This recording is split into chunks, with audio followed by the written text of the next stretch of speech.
All right, good morning, folks. We have a special treat for you today. We have the great Gerald Celente joining us. He is one of the greatest living trend forecasters. He has a publication. Every week he puts out, I don't know, between 130 and 180 pages of trends, and it's something called the Trends Journal. And I subscribe personally out of my pocket. I'm happy to do it. It's a pittance, frankly, for what you get out of it. So I encourage everyone else to subscribe as well. Gerald, thank you for joining us today. Really appreciate it. Thank you so much, Matt. Thank you for having me on. Oh man, it's fun for us. So before we started, we were talking a little bit about what you're experiencing on the ground in New York now, because Doug and we live on farms in the middle of nowhere. So we read and we hear a little bit, but it's really good for us to hear exactly what you're kind of seeing there, the economy, especially right now in New York. It's dead. There's life in New York City, at night at different places, but overall, it's a fraction of what it was. I was just down there this past Wednesday. Rush hour, 5:15, from 51st Street to 57th Street, cars going north. Not one waiting for the light to go on to the West Side Drive. You go around Manhattan, Midtown, Uptown, East Side, West Side, all around the town, for rent. Here, a fact. Office occupancy rate, around 35%. A fact. Grand Central Station, Penn Station, ain't so grand anymore. 50%. That's how down, that's what it is. The commuting now, it's at 50% of pre-COVID days.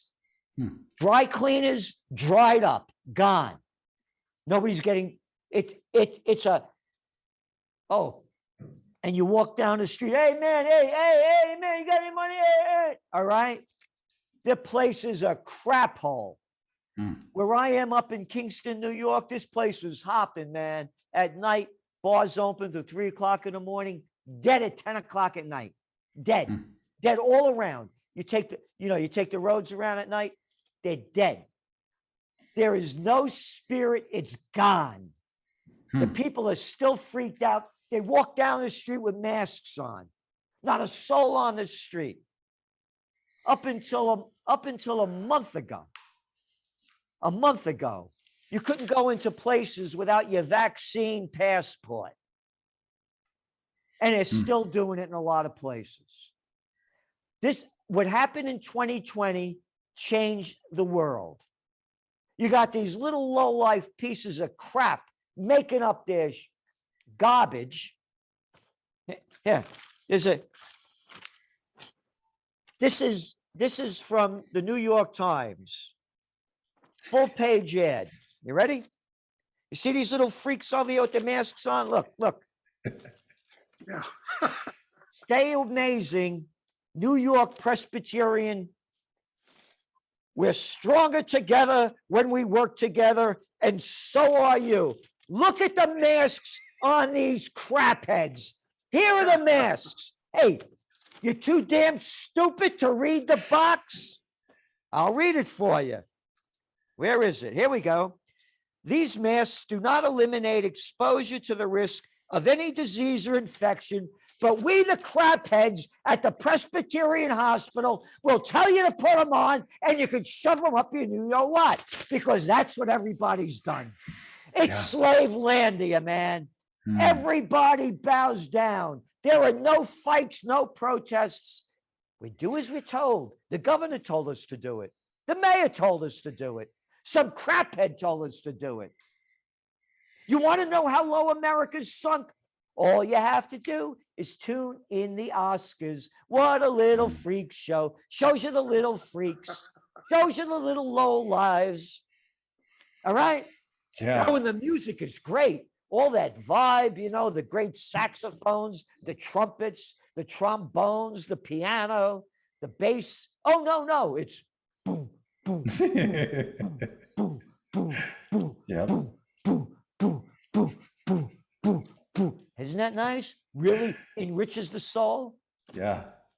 So when do you think, as a trends guy, What happened? When did we lose our spirit to fight back against these things? I mean, your issue this week is about the cover is about propaganda, and it talks about how you switched essentially from one thing, the COVID war, to the Ukraine war stuff, just like a drop of a hat. It switched, and everybody seems to have, a shiny object is here, and they just follow along with it. This is not the way I saw my fellow Americans throughout my life, and I just when did that change? When did we lose that, do you think? It's been lost a long time. I think the public education system, it's a stupid brainwashing clown show. I'm a kid. I ran away from kindergarten at 4.5 years old across the Boston Post Road in the Bronx. Hmm. They used to tie me into the crib with nylon stockings because I'm out the window, Yeah. And it was a time when I hated it. I hated every day of school. I'll make this clear. I only went to college because the Vietnam War was going on. And I was too stupid to be against the war. I'm a kid. I just didn't want to watching these guys walk through water this high with a gun over there, holding a gun with all this weight on their back. And I didn't want to get shot.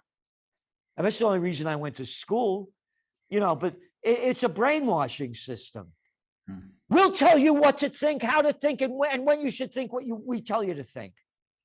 They've taken the spirit out of this life. It's gone. And it really got bad when as I see it, when they started doing away with all the antitrust laws and the big started taking over everything. When Doug and I were young guys, there were things called drugstores, grocery stores, hardware stores, stationery stores. No more stationery chains, drug chains, grocery chains, hardware chains. We become chained. They did away with the Robinson-Patman Act, Sherman Antitrust Act, Clayton Antitrust Act, Glass-Steagall Act, slime balls like that little peanut head, the peanut farmer that everybody loves, little Jimmy Carter. Oh, yeah, did away with the usury laws, let all those banksters. There was no such thing as interstate banking before. Bank of America was out in California. That was it. Now they're everywhere. They've taken over. The bigs have taken over everything. The bankster gang is in total charge.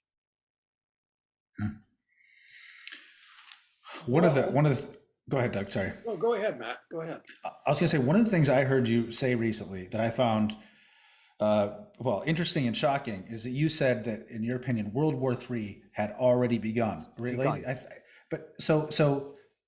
And now obviously I think you're talking about the stuff that's happening in Ukraine, but can you expand on that? And when did it begin in your mind? Well, it began in 2014. That was the like we're kids again, the crap that they shoved down our throat, and make sure you know all the dates when you give you the test so you could put when the war happened. World War I started when they assassinated the Archduke Ferdinand at Sarajevo. What the hell is a Sarajevo? And who gives a damn about an Archduke?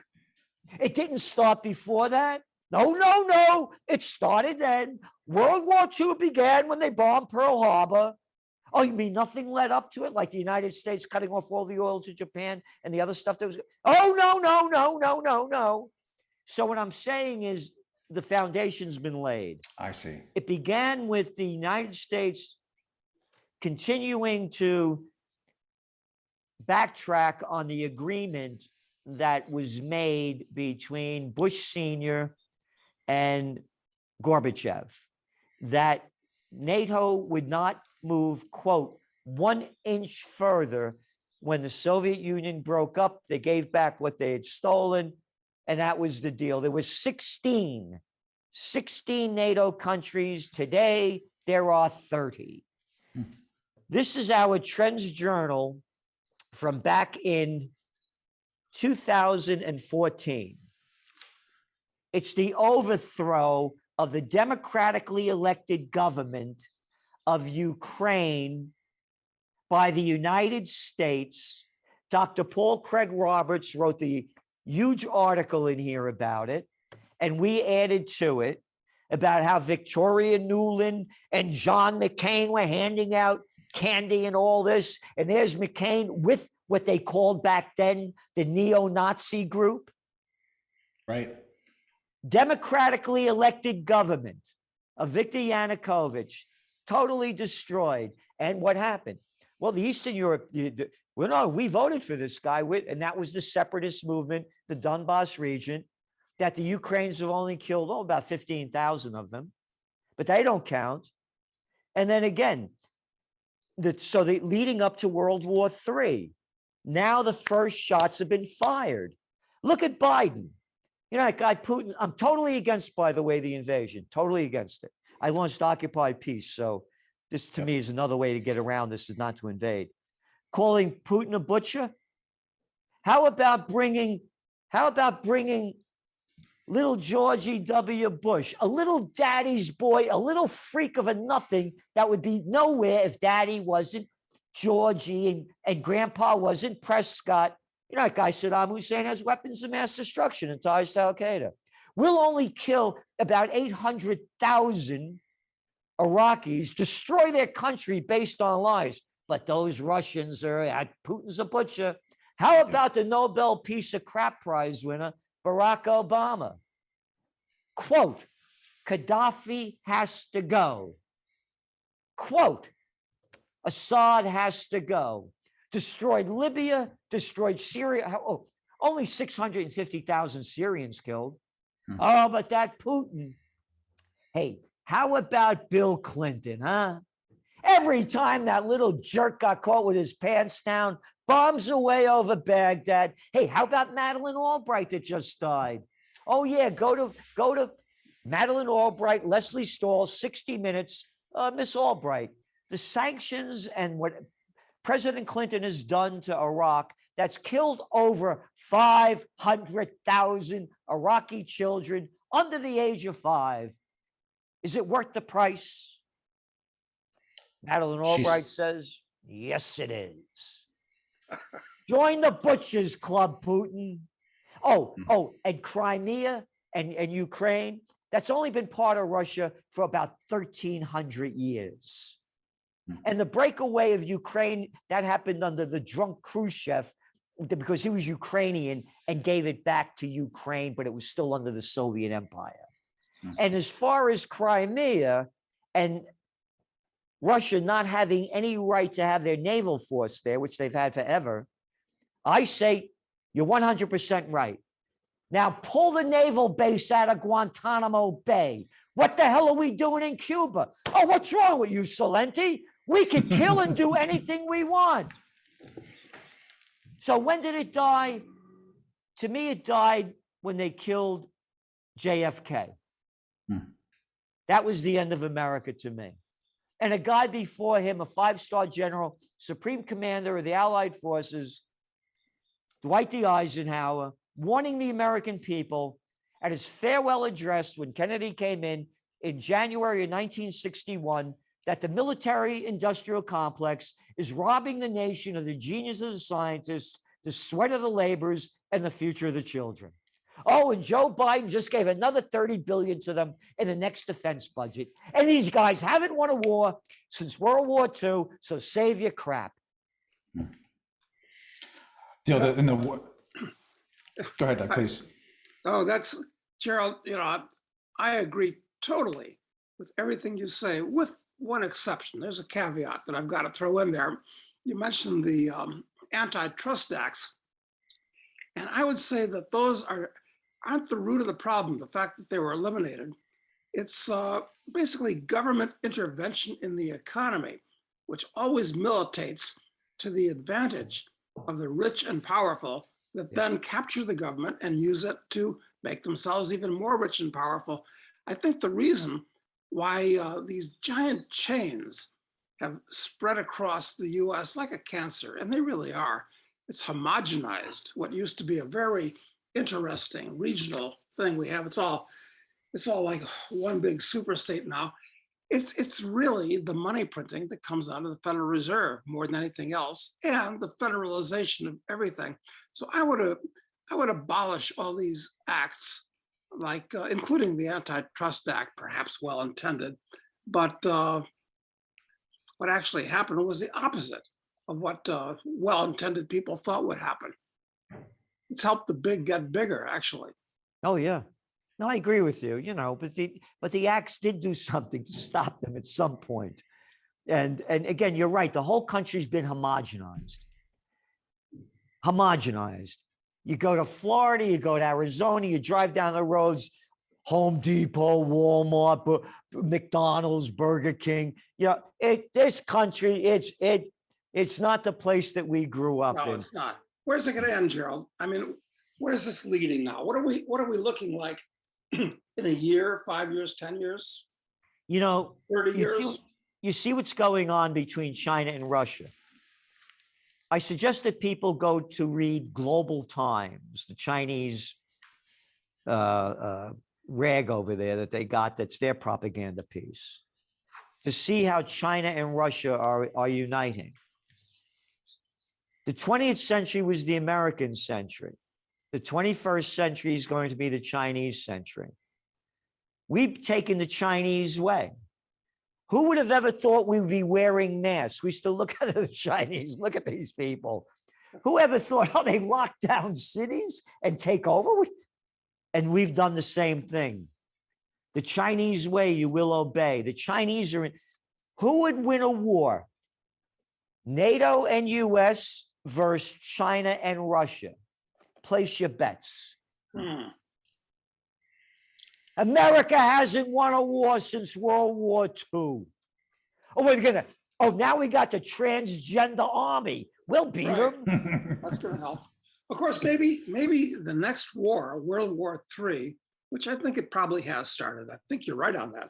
I really do. But my guess, my speculation has been that this war is going to be a biological war.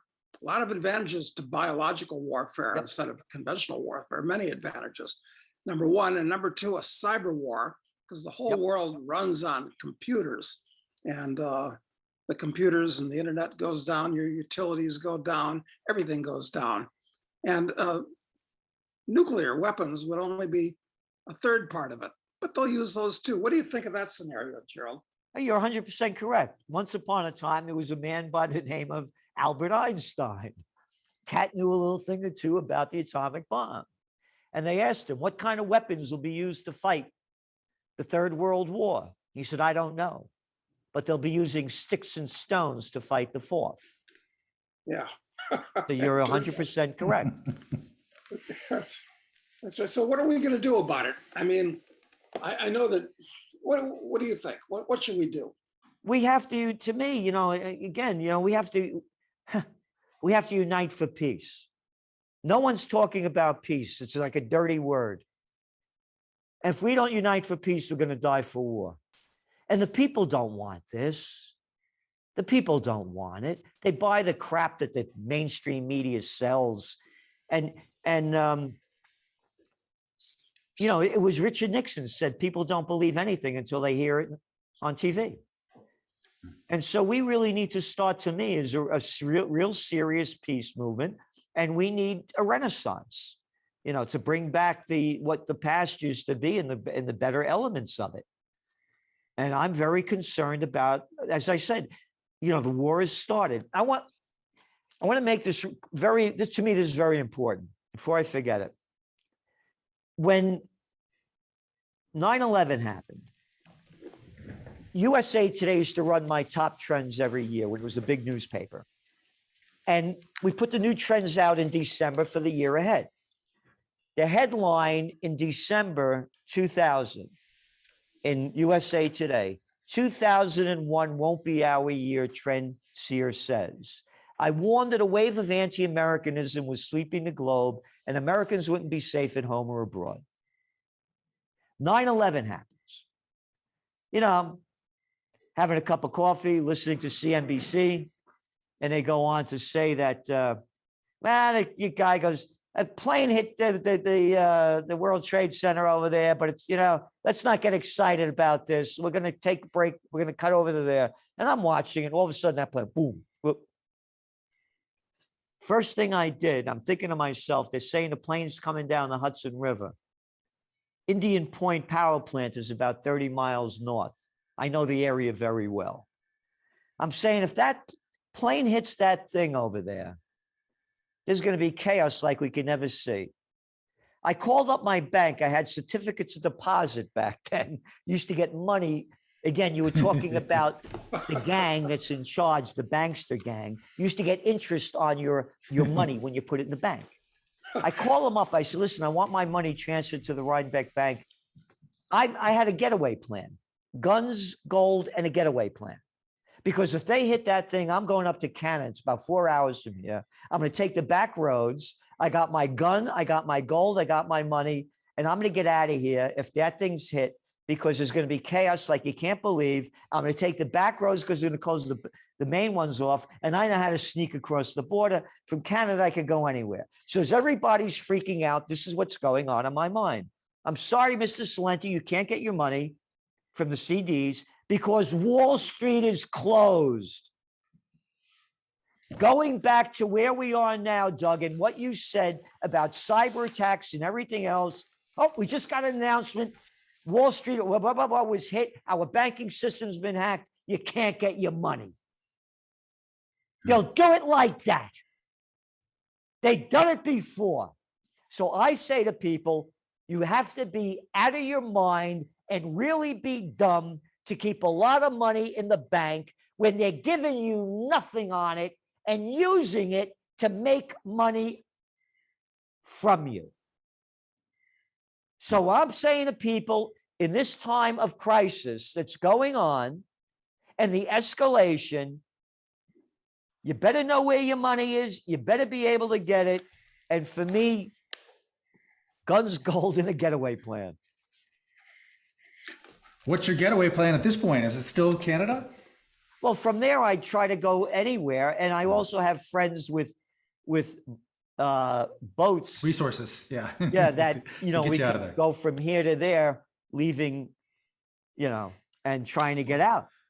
But to me, they'll close. Look, once upon a time, there was a guy by the name of FDR who FUC everybody when they took their gold away from them, just like that. Just like that. You got to bring your gold in. Yeah. Well, and Americans are much more like whip dogs now than they were back in the 30s when that happened. So yeah, they'll absolutely do what they're told. I don't know. It's a very scary situation in many, many ways. One of the problems that I see is this: it's that once the bad guys have control of the apparatus of the state, you almost can't get rid of them. It's like when the Jacobins took over France after 1789, or the Bolsheviks took over Russia after 1917. Once they control the apparatus of the police and the army who all do what they're told, and the bureaucracies who do what they're told, you can't get rid of them. And I'm afraid that these people that the Americans elected last year, I guess they elected, I don't know who won that election really. But now that they're in power and they're cementing themselves in power, how do you get rid of them? We need a new movement. Again, people call it a Democratic and Republican Party. It's a crime syndicate. Yeah, it is. They stop calling. And you nailed it before when you said how, the bigs use their money and power to buy and take control of everything. These little jerks that are running the show. How can anybody with a brain bigger than a pea look up to a Mitch McConnell, a Lindsey Graham, a Nancy Pelosi, a Chucky Schumer? Look at the clowns. It's a clown show in front of everybody's eyes. And you don't have to stay in the US. How about that guy that plays the puppet over there in the UK? Boris Johnson. A cartoonist couldn't come up with a more freakier jerk than that clown. It's one place after another. He is a clown, but at least he's well educated. Look at Joe Biden and then Kamala Harris. Where do they come up with these people? This country's become very degraded. Again, look at the Oscars. Don't need to look any further. But that was amusing what Will Smith did to Chris Rock. And there's lots of ways I guess we could interpret that. But it was amusing. It was actual entertainment as opposed to just a bunch of really ultra privileged people patting each other on the back. So I like that part of it anyway. Well, I for many years I used to teach. I had my own school, close combat, and I was the littlest kid, and I grew up in the Bronx, so we moved to Yonkers. But when we moved to Yonkers, I was like the toughest kid around, and the smallest one, always the first kid on. And this used to put you in school on the first. So I learned how to fight right away. No, the size of a person never thought anything to me. So now I'm going back to what happened with Chris Rock over there. If a friend of mine walked up to me and slapped me, they would have slapped me. I would have never stopped it because I would never thought he would have hit me. But after he hit me, man, I would have been on that cat like that. And to show you that they're not fighters, what does that guy Smith do?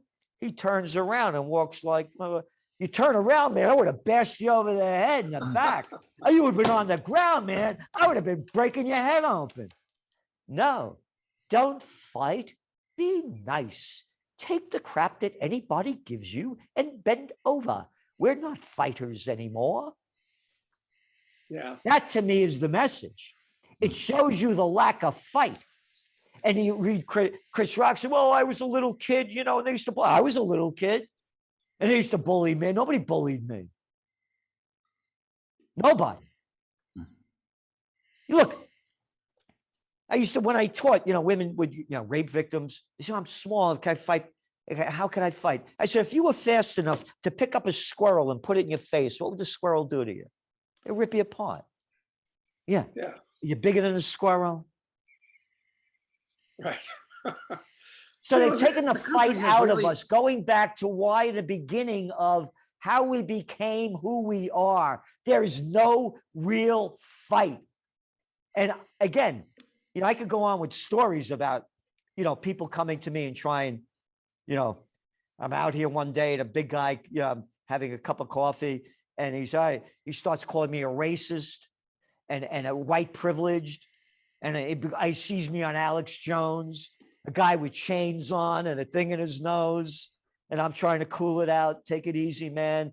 I'm sitting down with a nice lady, and he kept going and going and going until I got up, and man, I went after this guy and started, you got the wrong. He never expected a little 75-year-old guy to come at him. I'll F you up, man. Yeah. Oh, you think you're a tough guy, and he walks away. Right. Just showing some fight. People don't expect resistance anymore. Exactly. And that's what we've lost in this country. Yeah. And I'm only me because of the family I came from, my parents, my ancestors, and how they taught me to be who I should be. I get in a fight with my father, and he'd say to me, yeah, you little bastard. You think I'm telling you what I'm telling you because I want you to be like me? I want you to become yourself. When I was a little kid and a situation would break out and I didn't know what was going on, my mother, may she rest in peace, would say to me, I hate cowards. I didn't know what a coward was. And then I found out what they were, and I wouldn't do that to disrespect my mother. Although I did a lot of other stuff she wouldn't have been happy about. But Gerald, it's funny how things have changed in this country because we're exact contemporaries. We're exact contemporaries. We're the same age. And it's funny because during the 50s, the whole ambiance in the country was very, very different. And I'm trying to think, when did it really start changing? And my guess is it started changing when it became considered a good idea for everybody to go to college. And this is where all the pointy-headed intellectuals gather, and they inculcate kids like we were when we were 18. We didn't know anything. Yep. And you listen to a person in authority, and they fill your head full of all this crap. And it takes a long while to unlearn these things. And who is this Russian guy? Was his name Yuri Bezimov I'm talking about? Yes. He said that 3 stages of taking over a country is first is demoralization, and that was done in the colleges. Yep. Destabilization happening now, and then crisis, which is happening now for sure. I'm not optimistic. I mean, Oh, I'm not I either. think you're right. It would be nice if the people rose up. But listen, not only did they elect Obama, but they reelected him, and they reelected Bush, and they reelected. I'm afraid the battle has been lost because psychologically It has. speaking, we turned into a nation of whipped dogs. How do you Yep. turn that around at this point? You know, I want to go back to what you said about about going to college. Again, I said to you, the only reason I went to college was to beat the draft. Unlike the little coward, tough guy, Clinton, Bush, or not Bush, because his daddy gave him a free ride where he had to go where he wanted to go when he got drafted. Bush, Clinton, Biden, draft dodgers. Trump, draft dodgers. The only reason they didn't go, oh, but Biden's tough now, but he beat the draft. Going back, the only reason I went, to college was to beat the draft. I wanted to open up a delicatessen in Parkchester in the Bronx. So you said, when did we lose it? When all of a sudden you had to go to college. And Yeah. the reason that happened was because of the war. Yeah. And it goes back to you when you asked me, when do I think it went down? And I said, with the assassination of JFK. Because right after he's assassinated, 8 months later, Lyndon Baines Johnson takes us to the Vietnam War. And what does he start doing? That's when all the social programs started to happen. That's when they relaxed all of the immigration laws to bring in the cheap labor. That's when it all began. Our debt level started to balloon because we're fighting this losing war. Oh, and then what happened in the 70s? You remember when inflation was skyrocketing? I remember when I was working, I was a number 2 guy running a major trade association, 30 years old. I got a 10% raise because of inflation. So it happened to me with the war. And Eisenhower warned us about it. I have a photograph of me and John Connolly.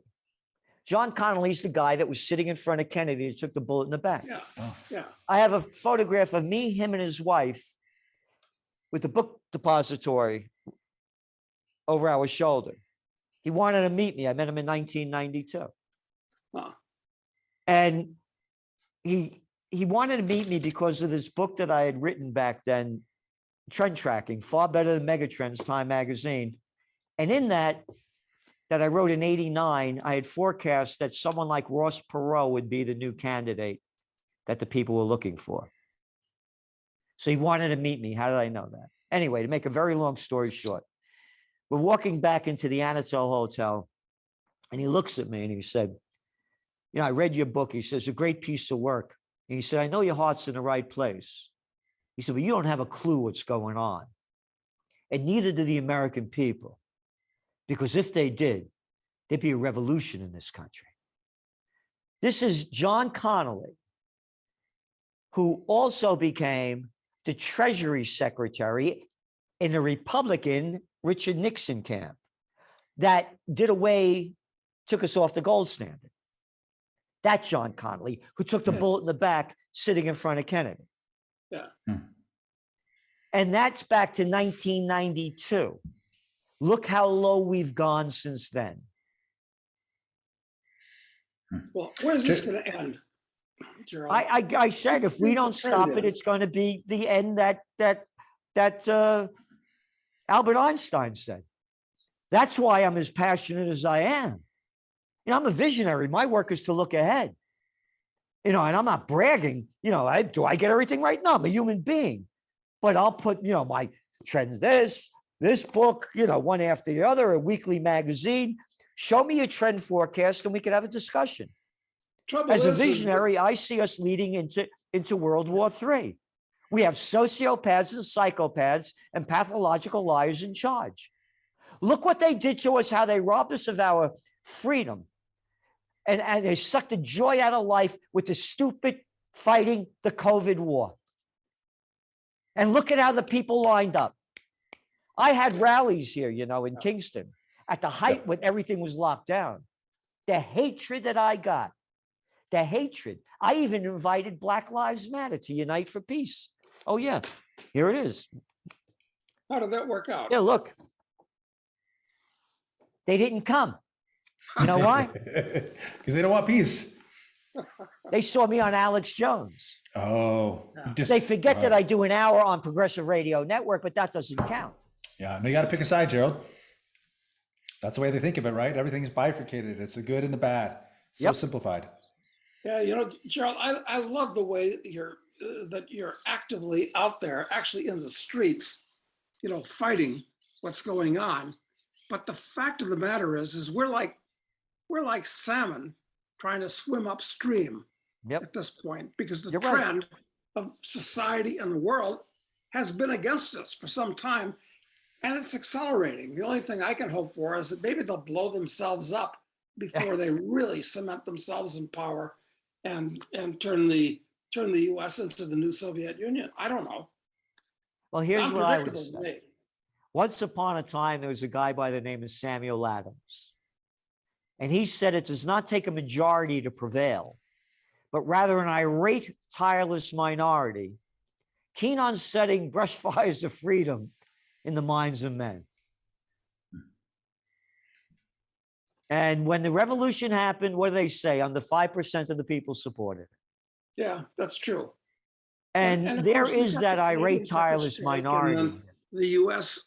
convoy and all that, but it seems like neither one of them went anywhere. So what's next? This summer, maybe if the economy collapses, I think that's the next big one. We've had the COVID thing. I'm sure that global warming is the next thing that's in the wings as a hysteria to lock things down. But I kind of expect financial chaos, and that will lead to economic chaos, which will lead to political chaos, which we already have, and then social chaos. What's the bright side of all this? How are we going to emerge on top of this? Because aren't Americans at this point so indoctrinated? They're like whipped dogs. It's not like Again, it used to be. you have to get the irate, tireless minority. And I believe there's never been a better time for a new party. Never. And someone that runs for freedom, for peace and justice, a peace candidate, the right person doing it, I think you'd win. And that, again, becoming a self-sustaining economy before they gave it all away. And you start, we have all the human and natural resources we have. We don't need anything. Supply chain disruption. Oh, again, you and I, when we were kids. Oh, where I am in Kingston. Oh, Gant shirt factories all over here. All businesses up, one place after another. Tannersville, where they used to make shoes, and when we used to make our own products before they sold us out with Clinton and all the others. So you get a candidate that starts putting those kind of messages together and bringing the spirit back to the people. I think you could win. And again, I know you can. And by the way, I began my career at a graduate school. Yeah. I was a bartender. And my mother passed away at a young age, and I had two sisters living in Yonkers. So I moved out of the city to take care of them. And I got to get a job. So this guy was running for mayor of Yonkers, Angelo Martinelli. Yonkers is a city of 210,000 people. I get involved in the campaign. This was rookie crap for me. I made it hit the top right away, became the number 2 guy running it. Then I'm working on political campaigns in Westchester County, the richest county in America. And they're grooming me. There's a Republican Party. They send me up to Albany. I'm the assistant to the secretary of the New York State Senate at 26 years old. I'm there with my Robert Hall suit eating shrimp cocktail with Malcolm Wilson, who was the governor then, because Rockefeller died screwing his chick, so he became the and the majority leader and my boss. And I'm listening to these guys as a kid. I'm saying, man, are they dumb? What's with this stupid crap? My buddy Brian Donnie, whose wife became the lieutenant governor under Pataki. You know, I was right there at the top. I taught American politics and campaign technology at St. John's University, how to run campaigns. These people don't have a clue on what they're doing. That's why they're not winning. The people are ready for a new movement. But you try to talk to the people that are running the candidates, they're these arrogant people with no skills at all. And that's why they're not winning. The reason Trump won, and I remember the day when watching it on TV, when he walks over to little Jebby Bush, puts his arm over his shoulder and says, yeah, just about a little nothing. He had that New York thing that he did that people don't understand. If he went over and put his hand on my shoulder, his arm would have been right off. But Bush just went there like this. Yeah. They don't have the fight. The people are ready to follow, but the system doesn't have the people in it to lead the charge. And Well, it takes money to do it. How bad? Listen, Trump had charisma. He was fun. Many of the things he did were really good because he's a cultural traditionalist. That's the big thing I liked about Trump. He was a cultural traditionalist. So why did he lose? Was the election stolen badly, or are the American people really that corrupt that they don't like him? Or why did he lose, do you think?